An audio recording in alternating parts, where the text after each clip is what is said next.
Hey there and welcome back to Crime Salad. If you haven't already, make sure you hit that subscribe button to stay up to date with all our latest stories. I'm Ashley. And I'm Ricky. So what true crime mystery are we discovering today? Well, it's a tough one. It involves a child, so there will be discussions of child abuse. With that being said, please listen to this episode with caution. This episode is titled The Tragic Case of Calista Springer. I'm ready when you are. Okay, let's dive in.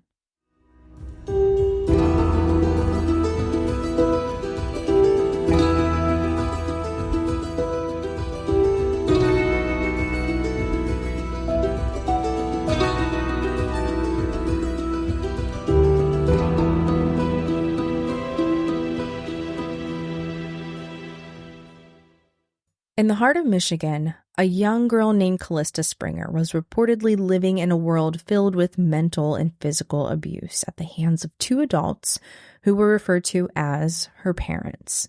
At the time of her death, she was chained to her bed, left to die, unable to be freed, inside a house where she had been horribly treated. Flames overtook the house as Calista struggled to escape the smoke that filled her lungs, struggling at every breath, knowing her fate, knowing no one would come save her from this evil, torturous death. Because for years, it's always been brushed under the rug. Before her death, she was living in a world struggling to be saved, where she knew she would die. Because time and time again, she tried to get help any way she could. She would tell her friends, teachers, neighbors, write letters to her friends, but nothing was ever done. She always remained in the care of Anthony and Marcia, who saw absolutely no quality in her life as they treated her horribly, leaving her chained and locked in her room for days. They refused to give her food. She was covered in bruises. She was dirty, malnourished. But sadly, our system failed her. Calista Springer was in a living nightmare, troubled with abuse, neglect, torture, and eventual death at the hands of her caregivers in a system that was made aware of the red flags, but they failed to actually protect her. Her tragic death happened almost 16 years ago in 2008. To some of us, that's not that long ago, and it makes you wonder, with so many people who were aware that Calista was in danger, how did she just seem to slip through the cracks? Calista was a bright, artistic child. Her obituary reads, "Calista will always be remembered for her unique giggle while having fun." During her younger years, she was attending public school. However, her father and stepmother, Anthony and Marcia Springer, decided to homeschool her for her own good in the year of 2005. But the reality was far darker. Calista was isolated, chained to her bed, and subjected to horrific abuse. Despite numerous reports to Child Protective Services, the system failed her time and time again. The Springers' lies and manipulation, coupled with lax homeschooling laws, created the perfect storm, keeping Calista in the dark and out of the public eye, while they told the world whatever Calista was saying is made up. On a fateful February morning in 2008, a fire broke out in the Springer home on the main floor. Marcia Springer was the only other person in the house at the time, and she was able to escape the blazing, out-of-control fire along with the family dog. However, she left Calista behind, who was still inside the burning house, chained to her bed. She had no chance of survival and perished from smoke inhalation. So they cared more about the dog's life than hers. Yeah, I mean, the family dog obviously is important, but Calista, it was like she was nothing to her. They left her chained to the bed also, so I'm guessing that was the plan, to kill her, to let her die in the fire? Or is that coincidence? Well, later on we find that this was actually an accidental fire that happened. Oh, okay. So it really was she's thinking about the dog, not her own daughter. Yeah, not her own daughter.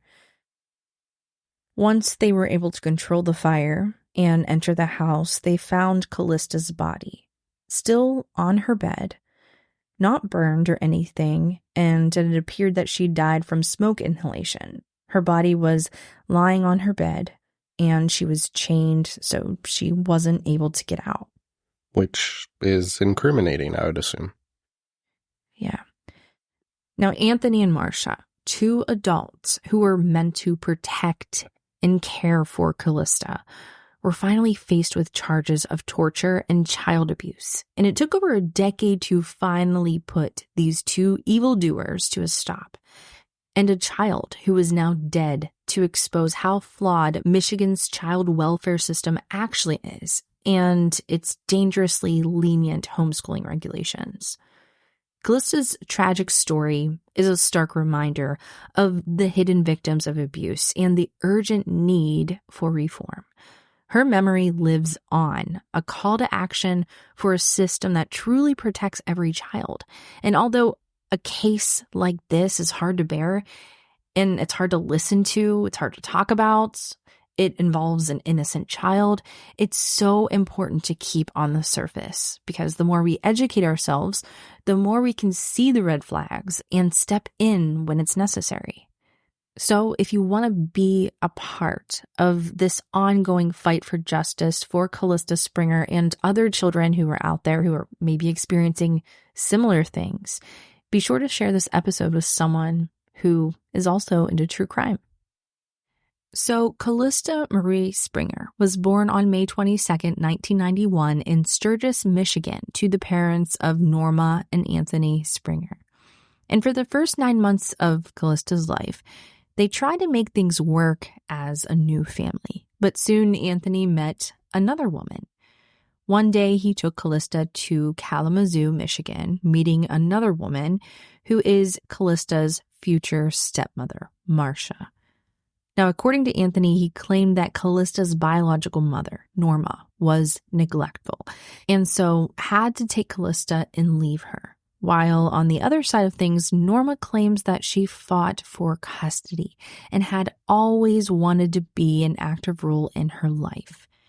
Allegedly, she attempted to have contact with her daughter, but they never allowed it.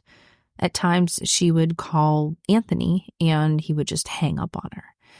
And the last time she ever saw her daughter was when she was 13 months old. As of May 1997, Anthony received full custody of her, and some sources state that the stepmother, Marcia, adopted her. However, according to Norma, the biological mother, that wasn't the case. There was never a full adoption. This was never set in stone, and she still had adoption papers she was given but never returned. Oh, so the lady who left her in the fire, that wasn't her real mom. That was her stepmom. Yes, that's correct. Oh, okay.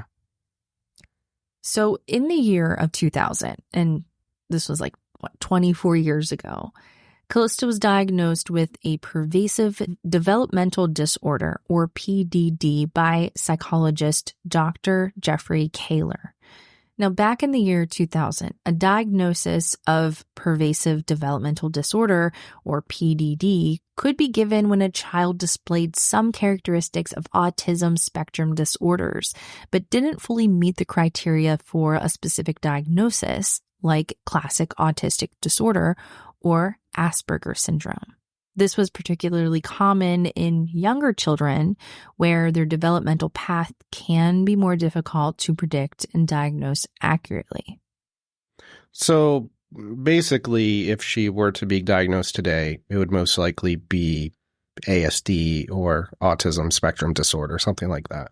Yeah, it sounds like they don't use PDD anymore to diagnose children. It's some form of autism, usually. Right. Well, I think the criteria has gotten a lot better, too, and they're able to diagnose things like that easier. Yeah, and they're able to even help children more with this diagnosis because they're more aware of the things that they need or ways that their caregivers can help them more. Yeah, for sure. So Dr. Kaler told the Springers that Calista needed 24-hour supervision. And according to court documents, Calista almost needed to be in an institution to receive the amount of supervision that she required to keep from harming herself. The Springers took this statement to mean that Calista should be restrained so she wouldn't hurt herself or others.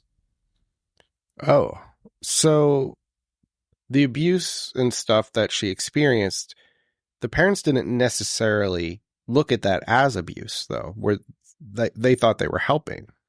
Allegedly, they thought they were helping, but we don't really know. Right. Either way, I mean, the conditions were horrible, but given that statement, I mean, they might have thought that's what she needed.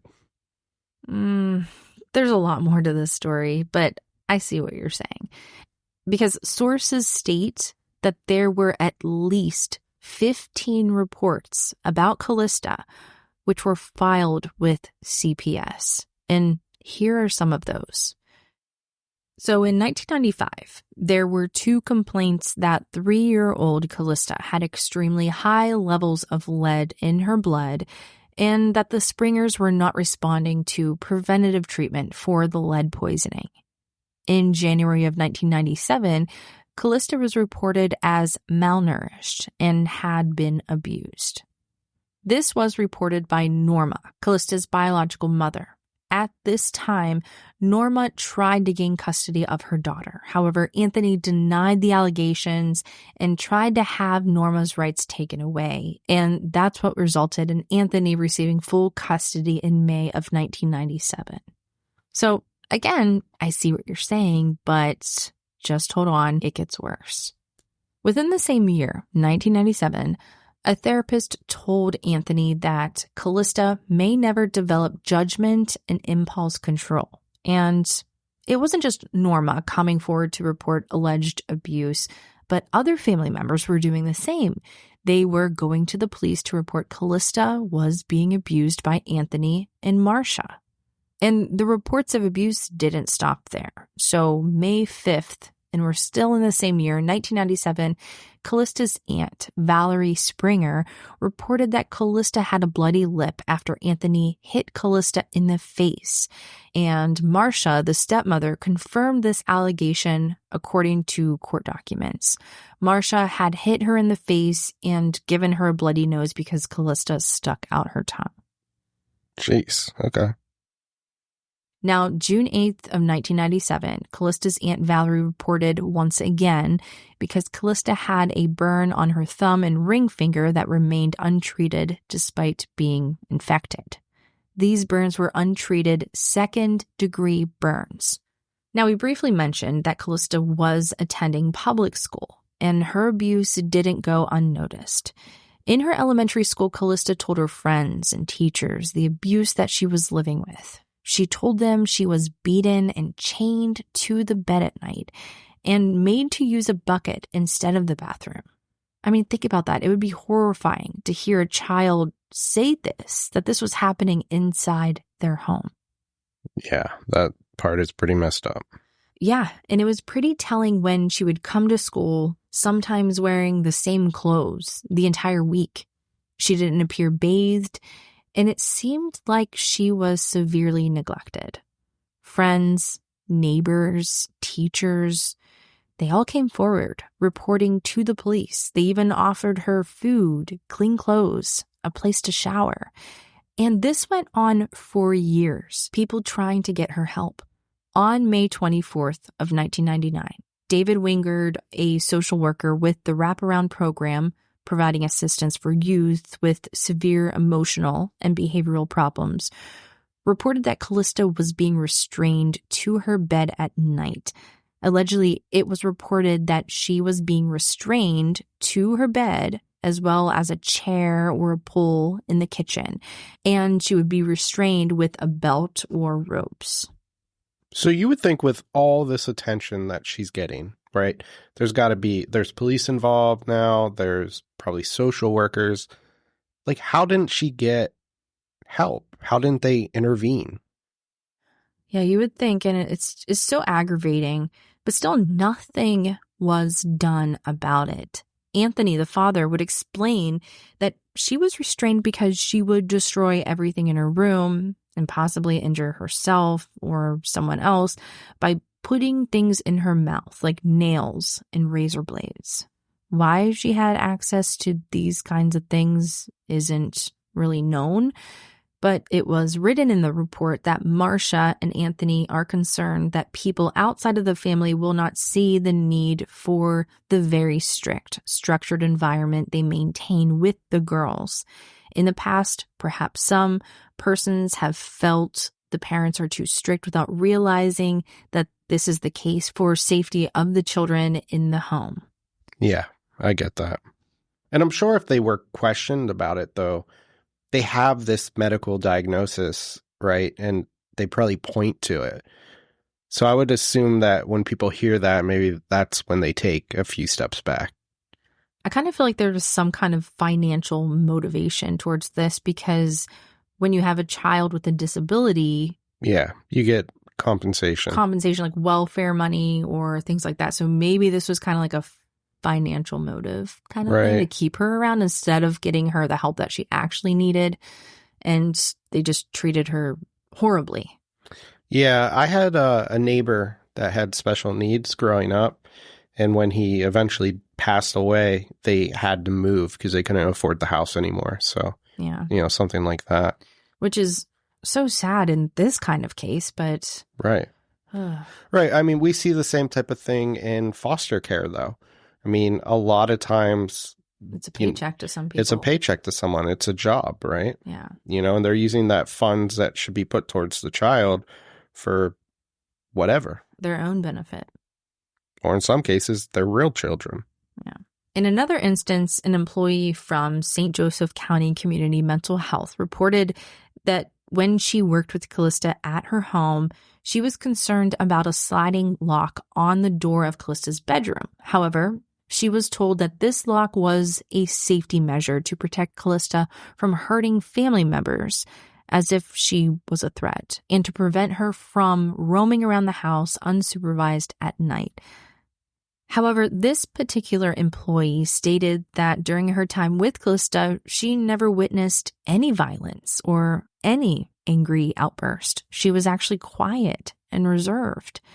And on the concerning side of things, this employee reported never seeing Marcia, her stepmother, ever touching her in a nurturing way. Now, in the same year, 1999, Marcia filed for a personal protection order from Anthony, stating that she was, quote, prone to fits of rage and violence, often throwing objects and punching walls and doors. He threatened her at times and often took out his anger on their 3 young daughters. According to her, Anthony never had any kind words to say to the girls and has never told them that he loves them. Marcia wrote in the letter attached to her request for the protection order, quote, "It's just constant yelling to shut up, get out of my way, and get out of my sight," unquote, adding that Anthony bounced from job to job and spent what little money the family had on his collections of model airplanes and Civil War memorabilia. Marcia Springer wrote in her attached letter that her husband suffered from bipolar disorder, attention deficit disorder, and severe depression. She also stated that Anthony Springer rarely took his Prozac and Ritalin prescriptions and stated that he doesn't see any need for counseling for himself or their marriage. One angered outburst included him breaking his fist through a window to rip the phone from the wall after an argument they had, which stemmed from where the Christmas tree should be placed. So Anthony's behavior was hard to deal with, according to Marcia, and it seemed to get even stranger. He began to collect roadkill, and he would boil the meat from the bones and reconstruct the animals' skeletons. And it became a strange obsession with him, seemed to involve this new obsession. That's like some Jeffrey Dahmer stuff. He did the same thing. Yeah. It is very strange. I don't know anyone who would do that. So the protection order, it was granted. However, at Marcia's request, it was terminated 2 months later, with the reasoning being the couple is seeking counseling and there hasn't been any problems. So Let's fast forward to the year of 2000. May 18th, 2000, the school counselor at the school, Deb Mathias, reported that Calista had a bruise on her cheek and claimed that her father kicked her. And after Deb spoke more with Calista, she added that she complained of being locked in her bedroom at night. 4 months later, the school counselor reported another incident where Calista was being locked in her bedroom at night. Then, on August 22, 2001, CPS received an anonymous report stating that Calista was being mentally abused. This report included that Marcia Springer stated she would be putting Calista in foster care when she turns 12, but hoped that Calista would die before then. Wow, so she literally told someone this. Yeah. There had to have been so much that went on in that house that we don't even know about. Yeah, that was unreported. Right. And still, I mean, we're talking 2001 when someone reported Marcia's comment, hoping that she would die before she turns 12. Now, put that into perspective. She did actually die in 2008, roughly 7 years from when that was reported. 7 years went by of ongoing physical and mental abuse, neglect, torture, and who knows what else. Her whole life, most likely. So how old was she when she actually died? She was 17 years old. Wow. So she lived through hell for years. Yeah. So when you look at it, I mean, 17 years of reported abuse starting as early as 1995 when she was approximately 3-4 years old. It just makes you wonder, how did she slip through the system? And sadly, this isn't the only case where this has happened, and unfortunately will happen because of the holes in our system. So CPS knew about this. Like, how did they not step in? Like, these are reports, multiple reports of her being restrained to her bed, being mentally and verbally, whatever, abused. I just don't get it. Yeah, I mean, I'm thinking the same thing. So CPS, they declined to take any action on any report. Now, they would make follow-up calls or sometimes would make visits, but at the time, they didn't see any issue or any alarming factors that supported these reports or any sign that she was actually being abused or harmed in any way. And CPS would generally send out letters to those who reported to authorities, and this letter would state that no action would be taken.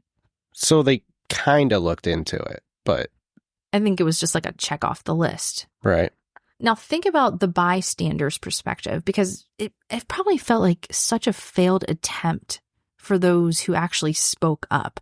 Like, they took the time to make this report, fearing for her safety and her well-being, and nothing's being done.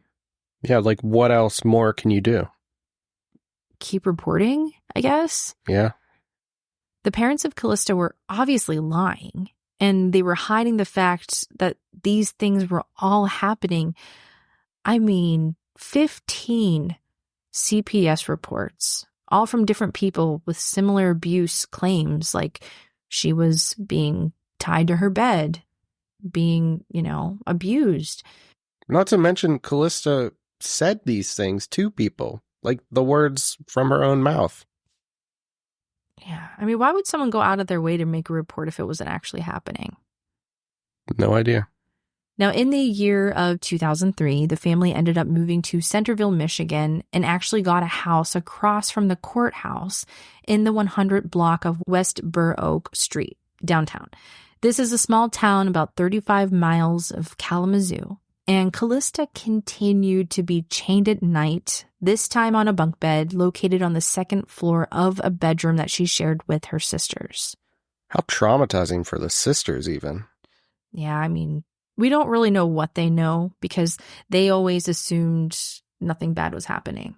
Right. The parents are like, she has to be chained because of her condition. Yeah. But still, you're looking over and your sister is chained to the bed, pissing in a bucket. Yeah. Like, that's horrible. Now, she was still going to school during this time. She was in 4th grade. And it was noticed that Calista would come to school in long sleeve shirts, in turtlenecks, even when it would be hot outside, because she was hiding bruises. But bruises weren't easily hidden on her frail body. A lot of people did see these bruises. And again, she was forced to wear the same clothes for days and sometimes even weeks on end. She wasn't allowed to have any personal hygiene. Her parents refused the use of her owning her own toothbrush or even using soap or shampoo. And it became so obvious that this young girl was in trouble, lacking the essentials, that school aides would even keep these items in hand and would let her get cleaned up in school. So what was the treatment like for the other siblings?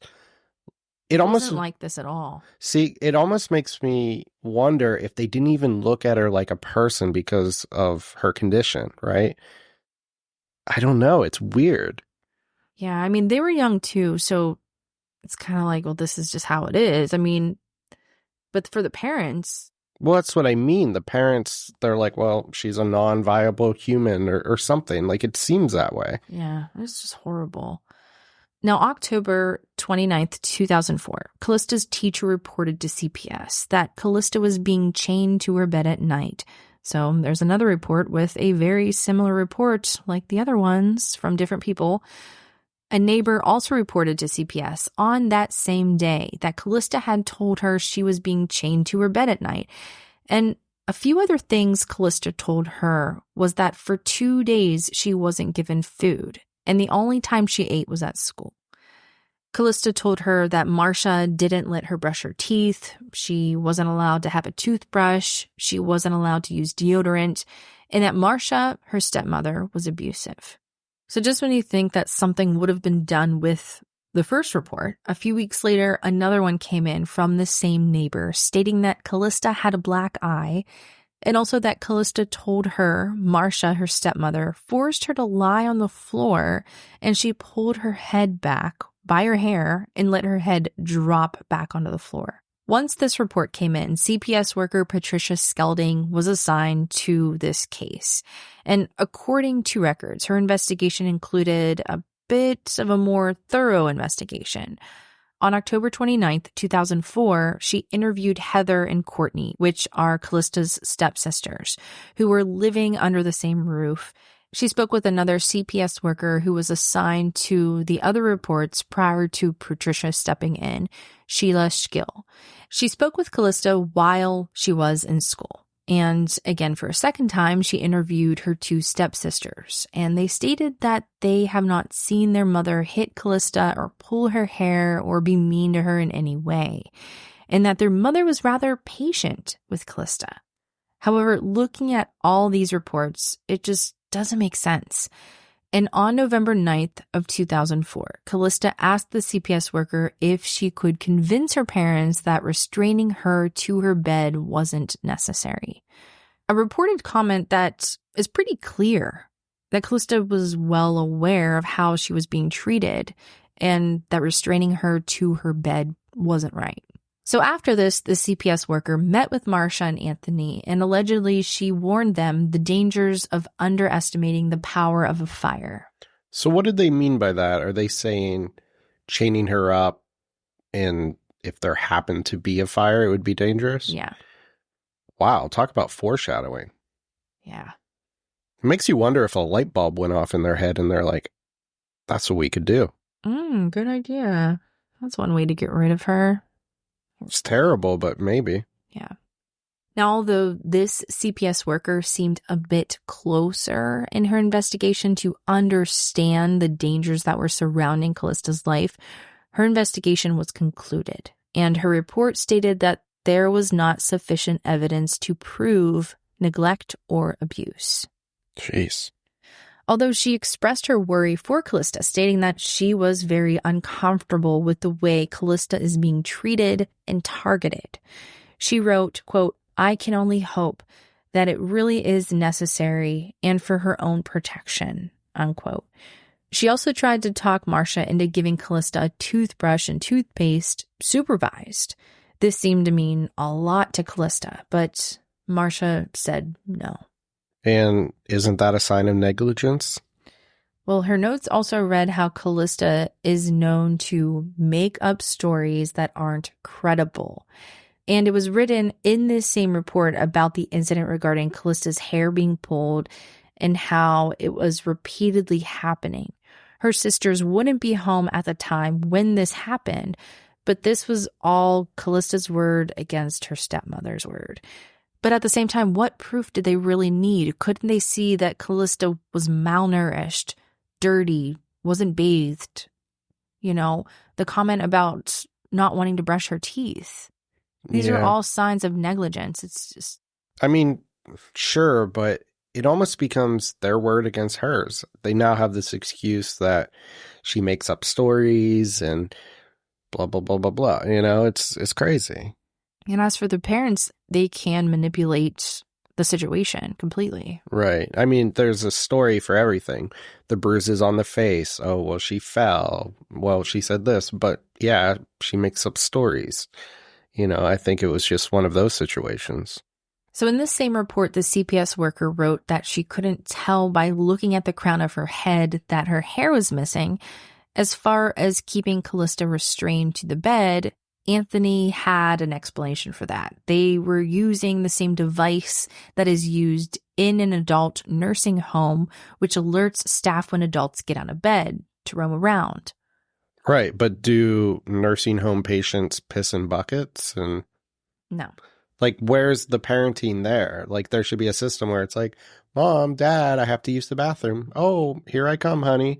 Like, she was living in horrible conditions, making her use the bathroom in a bucket. It just all doesn't add up. See, to me, I feel like they're like, she wasn't chained at all. She wasn't restrained. She had a sensor, like a pressure pad or something under her in her bed where, it would go off, it would make a sound or a beep. Callista's just exaggerating.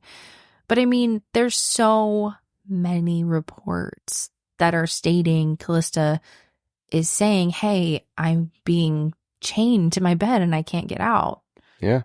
This report concluded with the note written by the CPS worker that stated, quote, Calista is a vulnerable child. Because she is not believable or credible, she would also be an easy target to abuse her. I think we need to check out all complaints regarding her. Well, good on that CPS worker. That is like a hell of a statement. Yeah. And they really should have. Now, the supervisor agreed that there wasn't sufficient evidence to fully claim neglect or abuse. And unfortunately, this case was closed. After this closed case, according to court documents, one more report came in. In other words, one more attempt at saving Callista's life from abuse. One of Callista's classmates told her mother that she was being chained to her bed and forced to wear the same clothes for days. And she sometimes was hit with a board as punishment. This was the last report on June 3rd, 2005. Nothing was done about it. No action was taken by CPS. And after this report, Calista transitioned from public school to homeschool. So she was taken out of public school and she was homeschooled. Right, which would be the perfect conditions because now she can't go to school, be seen by teachers, or tell the students or teachers what happens to her. Yeah, but get this, they didn't even teach her anything. They kept her chained to her bed while her two stepsisters would go off to school. And nearly 3 years after Calista was removed from public school to be homeschooled, on February 17th, 2008, Calista died. Yeah, so I'm assuming conditions even got worse after she started homeschooling. Most likely. Now, according to the Detroit News, at the time, Michigan had some of the most lenient homeschooling laws in the nation. To homeschool a child, a parent doesn't have to have a reason. They don't even have to notify public schools that they will be homeschooled. They can just one day pull their kid from a school and start homeschool. On top of this, there wasn't any instruction time requirements. There wasn't curriculum standards, and there wasn't even testing, and no minimum education level for a teacher. Now, the most dangerous part is that the state was not allowed to collect data on homeschool students. This meant abusive parents like the Springers were able to use the system to their advantage, hiding Calista away from anyone who could save her. The prosecutor later said, quote, "She could have looked out her bedroom window at the courthouse that could have saved her life. She's a tragic example of how the system can be exploited," unquote. Yeah, at that point, she's basically invisible. Yeah, who's going to save her? No one. Yeah, because school personnel are often the first to notice changes in behavior and appearance that can indicate safety, neglect, and abuse concerns. Just in the year of 2007, more than 13,000 complaints of suspected abuse and neglect came from school officials, which account for more than 30% of all 40,000 plus complaints to CPS. Which is interesting because in more recent news, there is an article that I found that was written in 2020 by the Lansing State Journal that reads that CPS reports have dropped nearly 34%, which concerns officials that child abuse incidents are being underreported. And it mentions that this could be because of the increase in homeschooling. So it's scary to think, what protection do children really have at this point? And this isn't a claim that all homeschooled children are abused, but it's a common pattern that is associated when abuse happens in a home. And although this is a Michigan source, it is most likely reflecting other areas as well.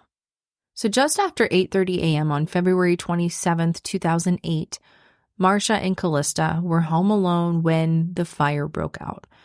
Marcia was able to exit the house with only burns to her hands and her face. However, she wasn't able to get Calista out safely. When firefighters arrived on the scene, Marcia said Calista was upstairs in her bedroom. She was restrained to the bed because of special needs. At this point, the flames were only on the first floor. They had spread rapidly, according to MLive. However, they didn't make it to the second floor. Only the smoke did. In the ambulance, Marcia said Calista was in an upstairs bedroom tethered with the fabric strap in her bed because of a special needs requirement. MLive reported how Marcia explained how the fire broke out. She was vacuuming when she smelled smoke.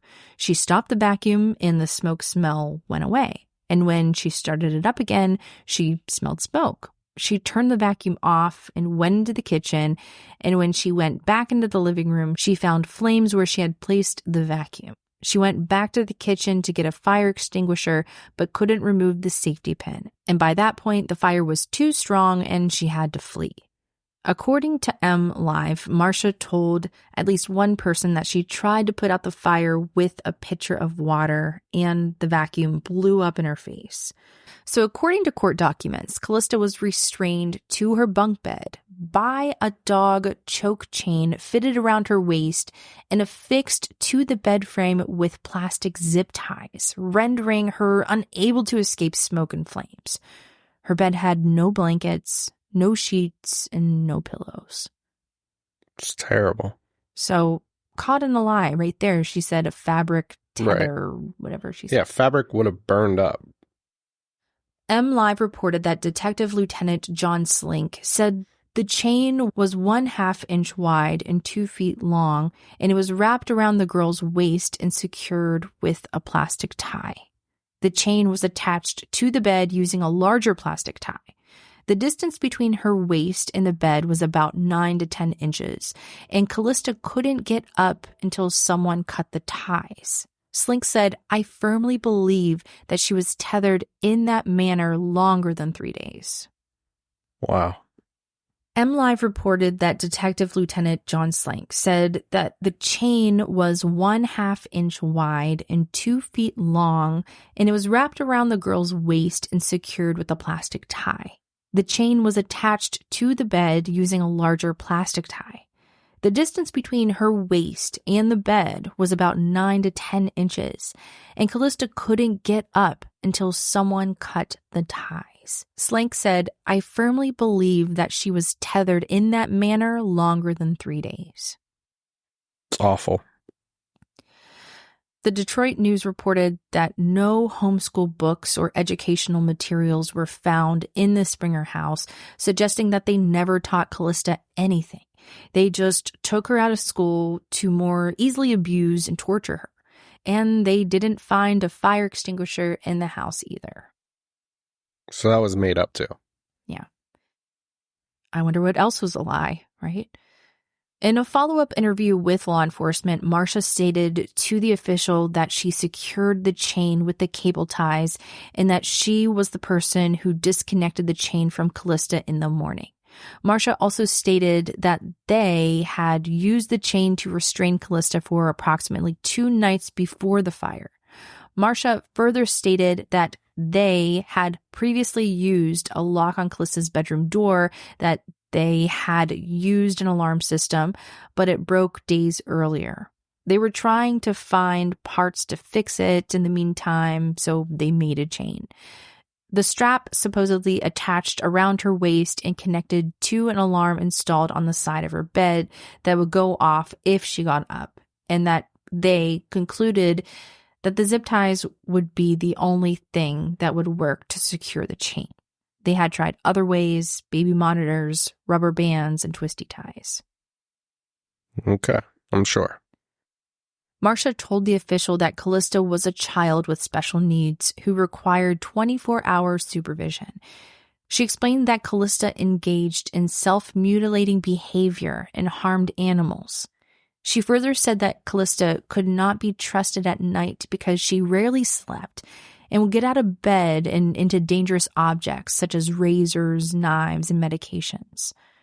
Marcia told him that her daily routine included getting Calista's 2 younger sisters up and ready for school before sitting down for coffee and letting Calista catch up on her sleep. It was after her coffee that she would use a pair of needle-nose pliers to free Calista from her bed, and the two would spend their mornings sewing.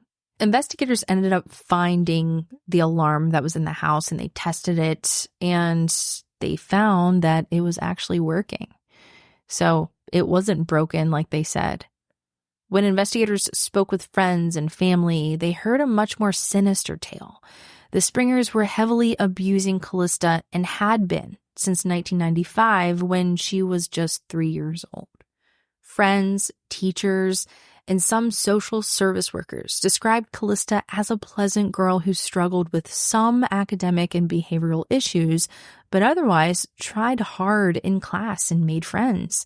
They also testified that she appeared to be treated differently than her 2 younger sisters. Exactly. Calista was forced to stand or sit in a square marked by tape in the living room. If she didn't, she was forced to place her nose on a piece of tape on a wall, sometimes having to stand on her tiptoes to reach it.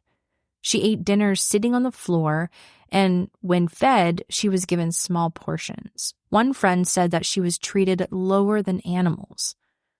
Calista was rarely allowed to go outside of her home, but when she would be outside, she was often required to sit on her front porch with her head between her knees, sometimes for more than an hour, while her sisters and other children played nearby. Though teachers viewed Calista as a pretty normal girl who could read and write, her parents said Calista was a special needs child. The Springers lost custody of their biological daughters following the fire.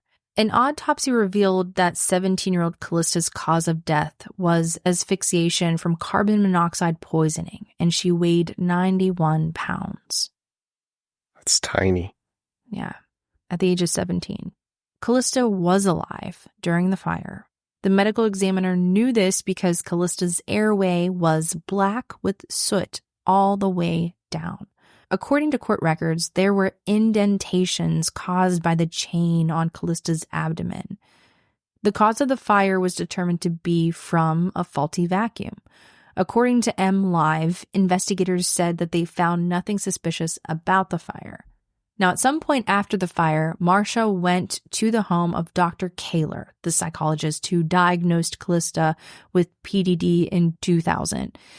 And she had said that Dr. Kaler told her Calista was a child from hell, and Marcia was a saint for taking care of her. Now, on December 1st of 2008, the Springers were both charged with manslaughter and first-degree child abuse, and they faced up to 15 years in prison. That doesn't seem long enough. Yeah.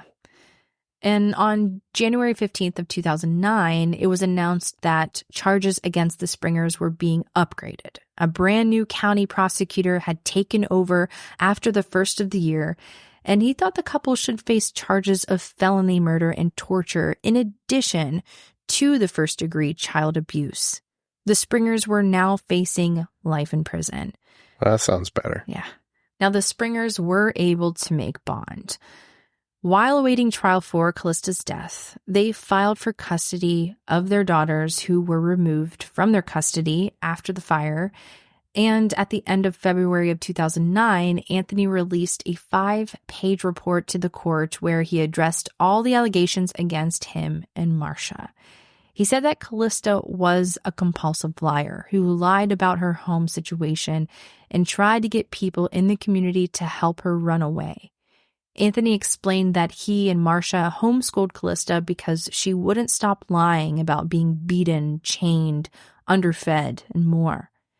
She had several mental disabilities that required her to be extremely closely monitored by her parents to keep her as safe as possible. Anthony told the public that there were copies of reports in the house that would prove Calista was violent and had no fear of anything. He said one time Calista was found with razor blades in her mouth. That's why she had to be restrained at night. It was for her own safety. Anthony said Calista ate like a horse, but had a high metabolism. He admitted that CPS had been in contact with them 4 to 5 times, but he pointed out that the children had never been removed from his home. Anthony said that there was a witch hunt for him and his wife.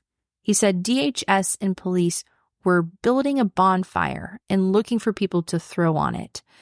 Anthony fought back at claims that Calista could have been rescued if she hadn't been restrained.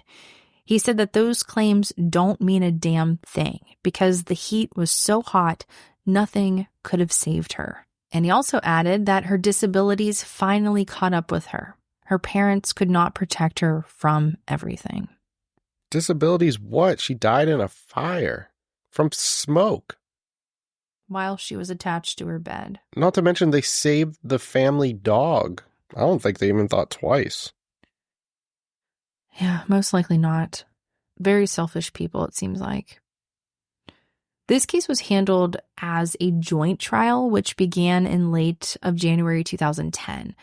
The trial was moved from St. Joseph County to Kalamazoo County, which included a jury of 8 women and 4 men who deliberated for about 60 hours over 9 days before delivering their verdicts.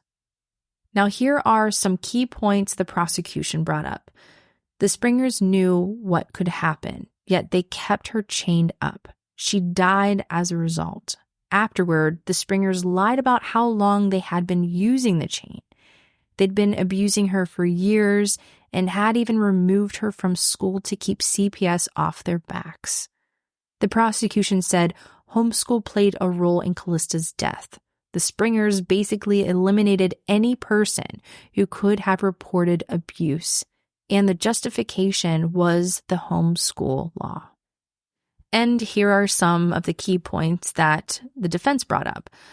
According to MLive, the defense said Calista's issues stemmed from neglect she suffered as an infant at the hands of her birth mother.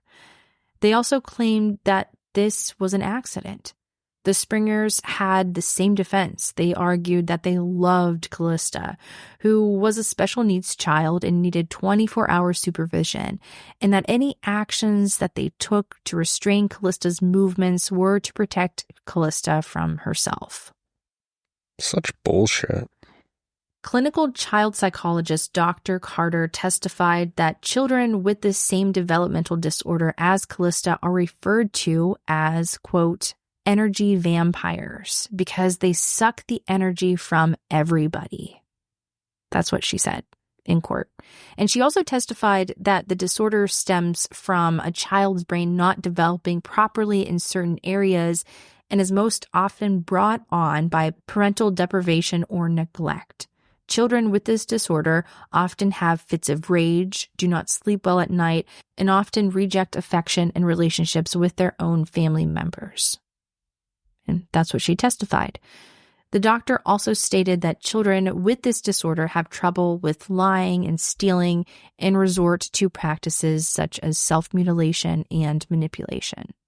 She went on by saying, quote, "The lying is a form of manipulation, and as these children mature, they develop language-based skills to get their needs met.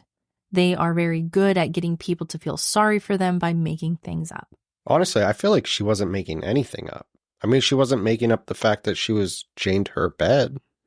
Yeah, that was pretty obvious. Now, under cross-examination, Dr. Carter admitted that she never treated Calista and was not the person to diagnose her with PDD. When asked about using chains to restrain someone with PDD, Dr. Carter said the practice was inhumane and should be a last resort, only used in an inpatient setting like a hospital. She went on to say that Anthony had his hands full with Calista. Mr. Springer went through a list of serious things that he saw Calista do. I submit that the word you're going to have to talk about is reasonable. It's almost as if this doctor is protecting Anthony. In some way, yeah. I agree. And I mean, it's kind of sad because she's a doctor and she sees children, you know? And like she thinks that this is reasonable. It's kind of crazy. Right. But this is a 91-pound, 17-year-old girl who never showed any form of violence with any doctor or professional who sat with her, you know? Yeah. The defense stated in a separate comment, quote, "If the Springers are going to be murderers, then this table ought to extend out another 6 feet, and the DHS ought to be sitting there because if the Springers are culpable, tell me how DHS is less culpable." The defense said, where was the caseworker? Where was Cindy Bear? They're sitting in her office, retiring or whatever, and now the same state of Michigan that they work for wants you to convict Marcia Springer. Anthony testified the restraint system in use at the time of the fire was a new combination that the couple had been testing out only for a few days. I don't believe that.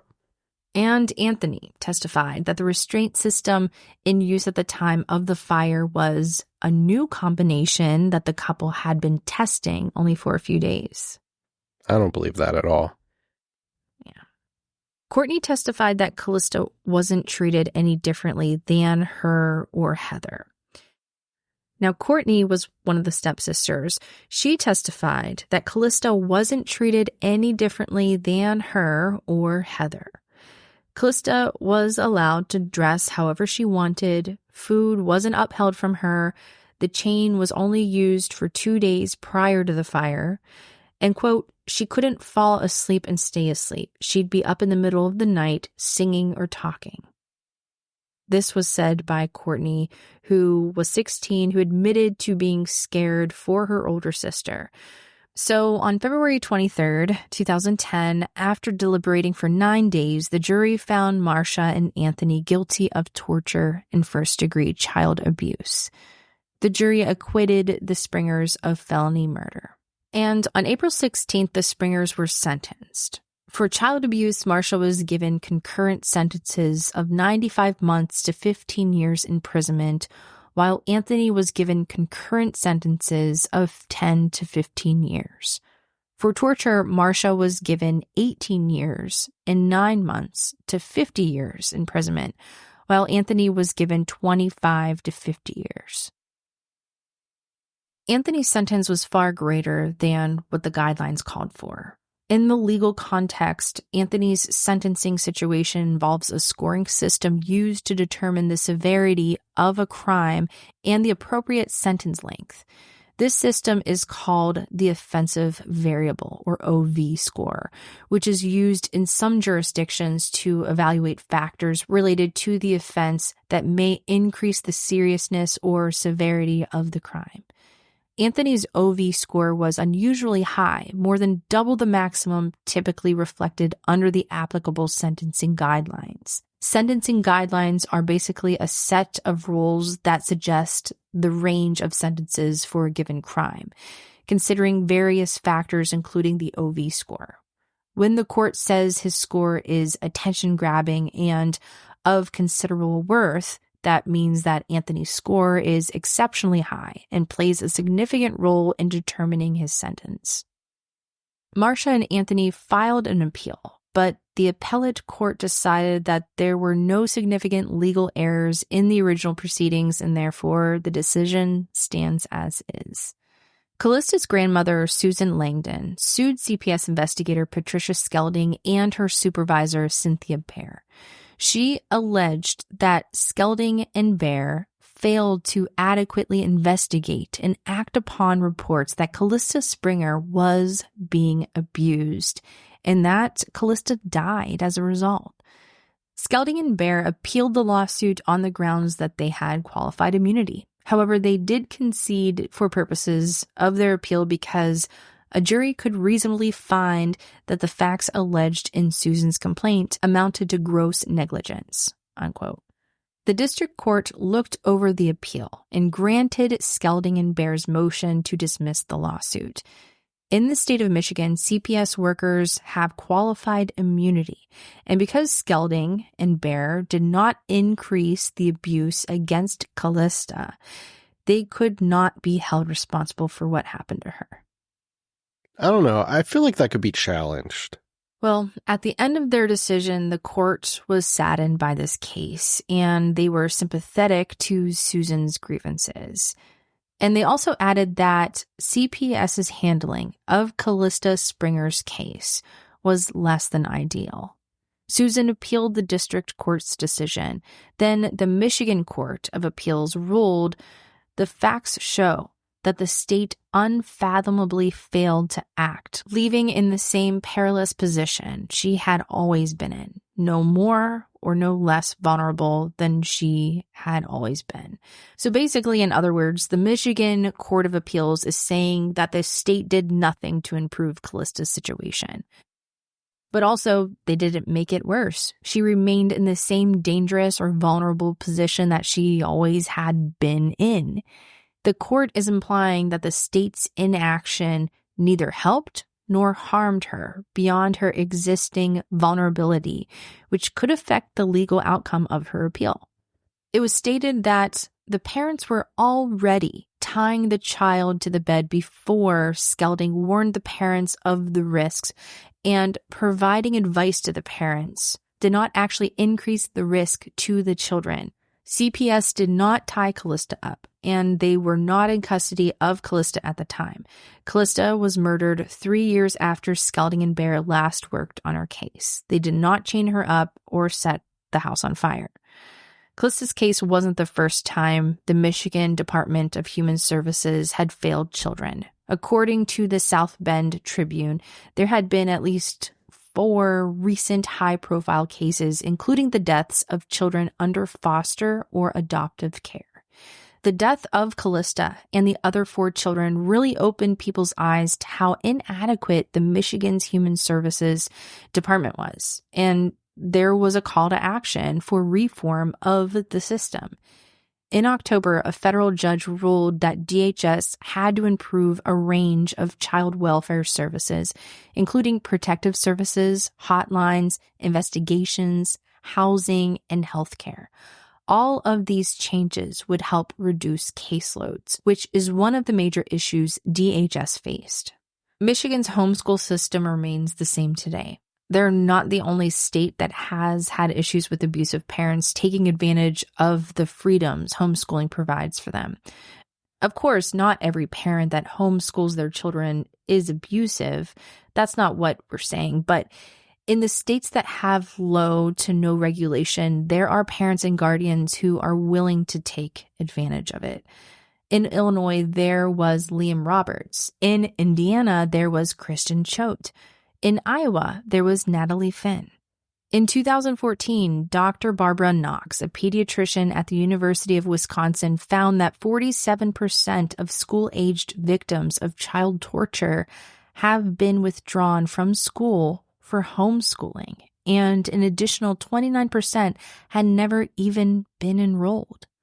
For those of you who are bad at mental math like me, that's like 76% of child torture victims. It's a lot. Yeah. Rachel Coleman and Catherine Brightbill wrote a fascinating article for the Los Angeles Times about child abuse and its correlation to homeschooling. They reported that more than 40% of severe and fatal cases of child abuse involved some form of imprisonment. The Springer home was demolished, and the lot was turned into parking spaces for the courthouse across the street. There is a memorial garden at the northeastern corner of the lot. Now, Calista was often ignored by those who were supposed to love her whole life. She was left chained to her bed, left to be smothered in their house fire. This devastating event highlighted the extreme measures her parents took to control her, which led to widespread calls for change in child welfare laws. An administrative law judge later ruled that Calista's parents had abused her, and as a result, their names were added to Michigan's registry for child abusers. The case attracted attention due to the horrific circumstances surrounding her death, which many felt could have been prevented if stricter laws regarding child restraints and better oversight by Child Protective Services had been in place. The tragic case of Calista Springer, who was restrained with chains and died in a house fire in 2008, drew significant attention to these kinds of abusive practices. Following this, there were calls to strengthen laws related to child restraints. While Michigan already had laws in place against child abuse, Calista's case helped highlight the dangers of using chains or other harmful restraints on children, prompting further advocacy for child protection. Calista's law, inspired by the tragic death of Calista Springer, is not yet active in Michigan. It has been proposed as a legislation but remains under consideration. The law seeks to prohibit the use of physical restraints on children, except for federally regulated safety restraints.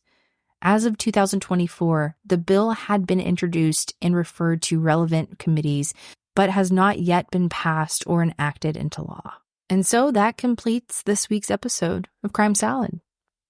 It sucks that it takes a death like this to create a new law. Yeah, I feel like so many people have failed her, and it's just so heartbreaking that this still continues to happen. You know it does. Yep. You know, like, oh, don't you just wish you could just like do something about it? I do. When you see something, say something. If you think a child might be in trouble, trust your gut and speak up, because you can make a real difference just by stepping in. You can always contact the National Child Abuse Hotline at 1-800-422-4453 anytime. It's always open. Let's keep our eyes open and look out for each other. Your call could change a child's life. And as we end this episode, we just want to thank you for listening to this episode. It's one that really is so meaningful to me. So if you can just share it, get the word out, even though Calista's parents are in jail and everything. There's just so much more to this case. I feel like this is like a really great case to share and spread awareness about abuse that, this happened in 2008? Like, I grew up basically the same time this girl did. I grew up in the 90s. Yeah. And it's just shocking that this actually happened and that it continues to happen. Definitely. But thank you, and thank you so much for supporting our show. And yeah, we'll see you next time.